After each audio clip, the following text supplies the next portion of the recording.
Bore da, good morning.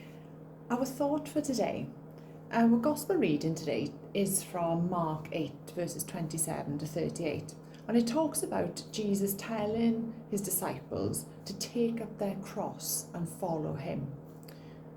Now, what does this mean? What does taking up our cross and following Jesus mean, and what does it look like today?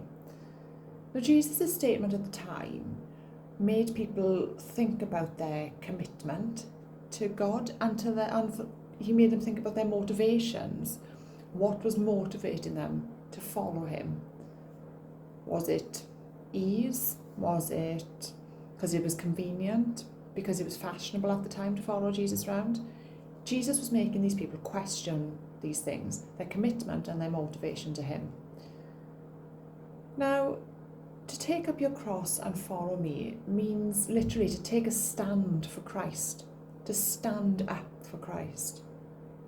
Even if people persecute you in doing that, I think we're fairly lucky in this country, whereas we don't get persecuted to the degree that you can in a lot of other countries. China, for example, with the churches there that are underground because of persecution.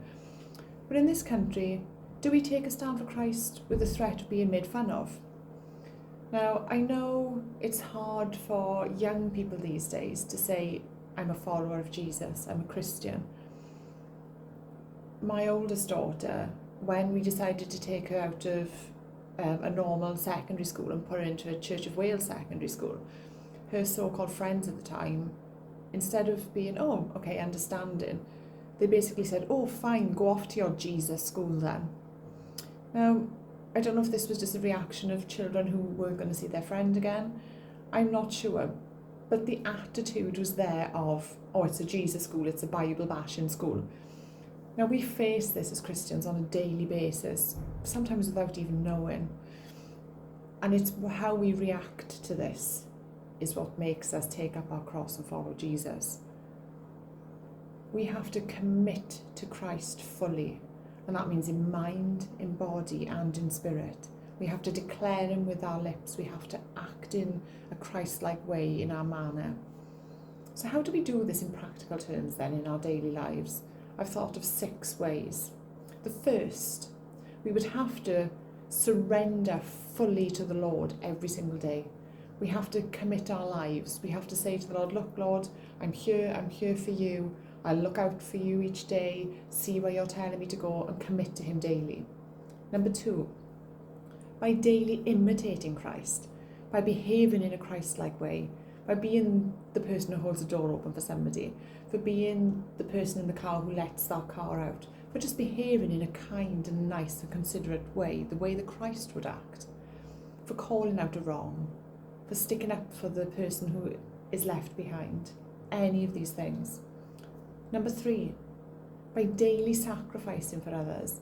And I don't literally mean expecting us to go on a cross as Jesus did, but sacrificing ourselves, putting others above ourselves, putting other people's needs in front of our own.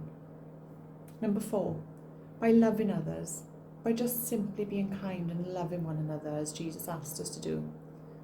Number 5, by breaking away from sin. And I don't mean don't kill anybody, obviously I do, but little sins, things that creep up on us, telling that odd white lie that we think, well, it's not only a white lie, but it could lead to something worse. Being dishonest to somebody. This is all sinful.